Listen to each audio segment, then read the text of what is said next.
Good morning. It's June 8th, 2020, and my name is Nikki Seward.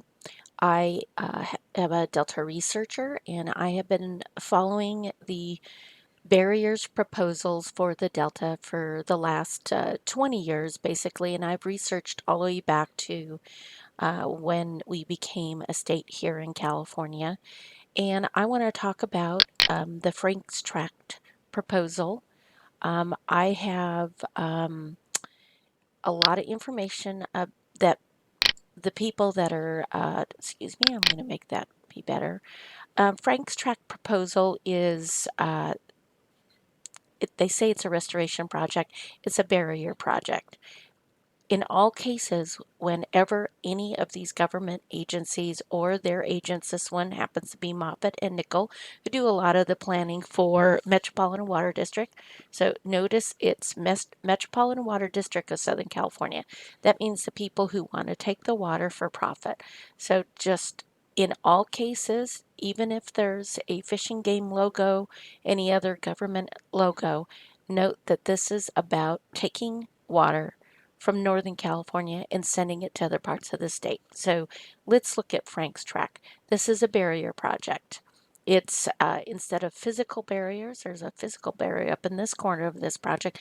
These are barriers. This is the purpose of this project is keep the fresh water over to the right of this screen, and it'd be salt water over to the left of the screen. If you had a bigger map, you would see that there's probably other barriers proposed, but I'm going to review some of the past barrier proposals and see how this fits with that. So, I'm going to have to move this around so I can get back to the information. I gathered a whole bunch of the old maps so that you could see that this actually is nothing new. And what I'm concerned about, here's another one of the maps that has been proposed. What I'm concerned is, what does all of this mean, this dark stuff? Is that freshwater or not? Some of the maps that are being proposed by these people make it very unclear what it is they're proposing in these areas. Is that all going to be marshland? And when they're doing all of this, this area of Bethel Island, they're going to end up having saltwater wells. Is this project then going to say, we're taking all your fresh water so we can turn around and sell it to you for higher prices, and all your wells will get ruined? I'm going to show you a picture. Okay, I'm going to have to. So pretend this is Bethel Island, and you have fresh water under Bethel Island. Many of you are on drinking water wells, or used to. Maybe they've already done this. Taking too much water. Salt water encroaches when we don't have enough outflow from the Sacramento River and San Joaquin River. Most of the fresh water flows from the Sacramento, but it's already being diverted to the Central Delta for export. So what happens is the fresh water starts going away. And what's Bethel Island going to do for drinking water? So what I'm going to do is I am going through a timeline, basically. I call it a barrier timeline because that's really what it is. The Bethel Island proposal right now is one of the proposals for, let me go up here. I'm going to talk about this. So, Metropolitan Water District wants to take, they call it the South Delta Improvement Program, but it's not improving anything down here in the South Delta. It is improving fresh water flow to the export pumps. That's all it is. So the names that they put on projects, just like they had the North Delta Improvement Project, and I can talk about that too, but what's the purpose of all of this? So I decided to make this little graphic. So the purpose is the money. It's the money. So to help people understand what this is all about, oh, it does this again. Imagine a gallon of water, and that costs usually in the store. Sorry, this wants to not line up appropriately for some reason. Let me get that over there in the screen. Ah, I'm sorry. I don't know why this is not cooperating.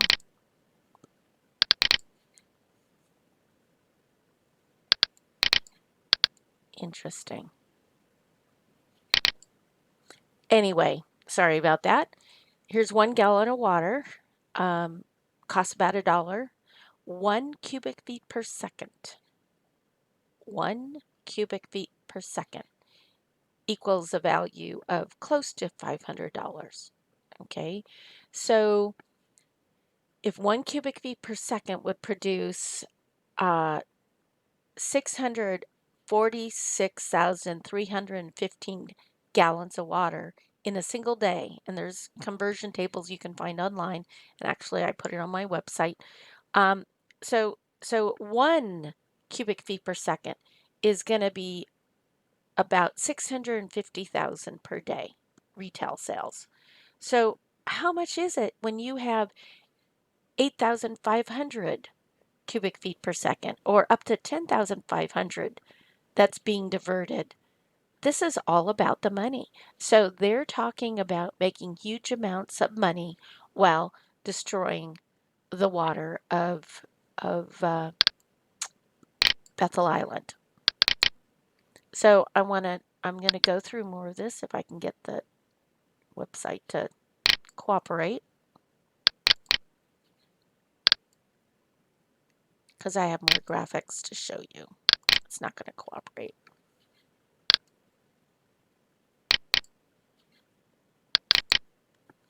Hmm.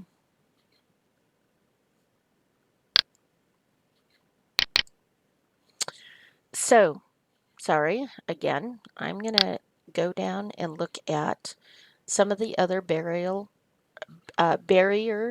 proposals. In 2005, they were calling it the Flooded Island Feasibility Studies. You can look at those. They were for the in Delta water storage projects. As you know, Bacon Island. I'm not going to click on the larger ones. I hope you go look at these. They meeting Metropolitan Water District of Southern California wants to make the Central Delta a great big mixing zone for their fresh water to export. They consider it their water. I'm going to show you how. I'm going to see if this will work. This is the Dreams Report Phase 2. They proposed barriers along here so the water would, Sacramento River water goes down. We know that there was some tunnel work done over here, takes it down, and there was barriers proposed to keep the freshwater flow on the east side of these barriers so the water gets exported. Of course, Bethel Island people and Discovery Bay people were very against this because that means all of you guys are on the west side of that water flow, meaning you would have salt water. Not so good for your drinking water wells and your docks and your environment. So, as people paid attention, they just simply changed the names. They call it all different kinds of names. Here's another one, another barrier project. This is the one where they call it emergency response, and they propose barrier steamboat, etc. Of course, I started paying attention. 3 mile slew all around the Franks Tract area, and what this also does is it's not only a barrier for flow, it's a barrier for boats, it's a barrier for navigation, it's a barrier for fish that causes problems all over the delta. So now what is it called? So we've heard it called the Bay Delta Conservation Plan, the Barrier Plan, the Central Corridor Plan, and here we go. Here's the Central Corridor Partnership. Same thing. How do you keep all this water flowing? So this Central Corridor Partnership, what they kind of forgot, this is a current document, what's being proposed. They forgot to put in the barrier needed to keep the flows the way they're proposing and using these islands the way they're proposing, which is the Central Delta mixing zone. So there are really a lot of other documents related to all of this. I think that it is important that everyone pay attention to it. I'm now sliding down to the current conveyance proposals. They say that this is the most recent conveyance proposal going that route. However, we need to note that there was a lot of borings done in a lot of areas, and they said it was for island inundation from seismic events. What they didn't tell you was that those seismic events, they want you to think that means earthquakes. No, there can be seismic events actually from drilling, from creating so much um, vibration from actions like drilling tunnels or setting back levees that it could cause um, engineered failures like Jones Tract was an engineered failure.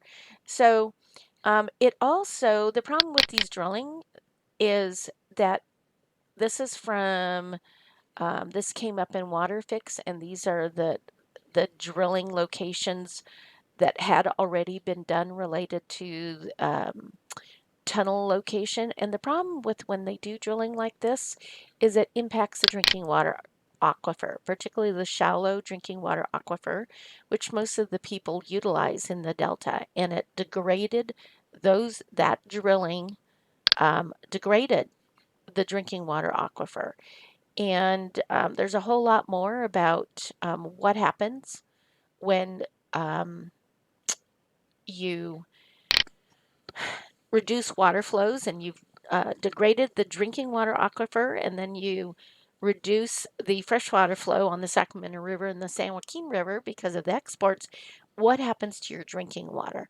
So I am concerned about Bethel Island and that whole area, Discovery Bay, all ending up looking like this area. This was Snodgrass Slough with lower flow. Agariodenza and other invasive water weeds take over. And then what is proposed? You know, we hear that they're using sonar, other product. Well, that's a product. That's not radiation or anything like that. They're using a product to in the water to supposedly get rid of the water weeds. I know for a fact it should only take 2 treatments, and here they supposedly treat all summer. So that is some sort of an experiment that we're all a part of that is not working, because as every marina knows that has Agariodenza and other water weeds, those marinas are getting destroyed because of the water weeds. I'm going to try and get this to center again. It does not want to center, so I don't know how to, sorry, I don't usually have this problem. So I'm just going to hold on to it there. So what were we told in the Bay Delta Conservation Plan studies? They say to increase salinity to reduce Agariodenza, and it would be 5 to 6 months of delta outflow, meaning get everything in the delta into salt water so we can get rid of the water weeds. Does that sound like a problem to you? What happens to all the farmers' intakes? What happens to everybody's drinking water wells from that type of thing? I think it would be a little bit of a problem, don't you? Anyway, again, who's doing this? This shows this map right here. It's Metropolitan Water District. It's Metropolitan Water District plans. And it goes way back to briefings in Southern California in 2002 2003 when we start hearing about these barrier proposals. So now we're in 2020, and let me go look at that map. I'm going to have to go looking for, okay, I'm going to, just for note, I did a barriers timeline, and there's links to, this one was timeline for Steamboat and Steamboat and Sutter Slough, but it also relates to the barriers for the South Delta. Um, if you go to savethedelta.org, you're going to find a lot more documents as well. And in particular, there's one called the Four Temporary Barriers Creates a Reservoir in the South Delta. That was a Department of Water Resources slideshow, and that's what they are proposing to do is use barriers and restoration like Franks Tract to make the mixing zone for fresh water for export. This particular web page, again, it is at savethedelta.org, also called Delta Revision. And it was Metropolitan Water District who, um, by the way, Department of Water Resources, it functions as a lobbyist group for the state water contractors. It's taxpayer paid, but state water contractors partially funded, but its function is to export water. It doesn't protect your water in the Delta. It doesn't protect most of Northern California water. The goal is export. And these documents, like Dreams Phase 2, it's building of the surface conveyance route, which of course we see that is going on. This other document, this is Metropolitan Water District presentation. And you find out in 2004, a lot of this was planned. So if you keep going, there's all kinds of documents, including the older ones for the Franks Tract planning, and you'll just find it's all the same thing. They're just changing the name once again and looking at different ways to put barriers all over the Delta, which cuts off a lot of the navigable waterways, and that is always terrible. Let me get some fresh water here. Sorry. And you're going to see there's so many different, I'm just trying to show you how many different ways they have proposed barriers. So then I'm going to remind you that all of it that they're proposing is really conveyance. For example, right now we're seeing a lot of money spent in the McCormick-Williamson Tract area. This used to be called North Delta Improvement Project, and the North Delta Improvement Project was to turn McCormick-Williamson Tract and Staten Island into water conveyance area, and that's what they're working on now. And if you want to see the other renaming of conveyance projects, you can go to that page at savethedelta.org. I want to talk about what's happening right now in 2020. In 2019, as part of conveyance planning, we saw that there is proposal to do a bunch of new borings all over the Delta. And there was a lot of in-water borings. I want to go to this page now. And this in-water boring, you see over water boring locations. This has to do with Delta conveyance. So they say there was only one paragraph about barriers in the Ho document series regarding the in Delta the tunnel boring plans. They have to do all these soil tests. Remember that they've done all kinds of soil tests. Why do they have to do even more? So I asked, what are these in water? See where the blue stars are? Those are all tests because they're looking at doing barriers again. It specifically said it. So they're looking at, they mean the water exporters are talking about putting barriers on Steamboat Slough again, Sacramento River. Notice the barrier locations for down by Bethel Island. Do you see False River, Turner Cut? No, that's not what Fisherman's Cut right there. around Bethel Island. Look at that. What does that do to places like Discovery Bay? What does that do to all of Bethel Island?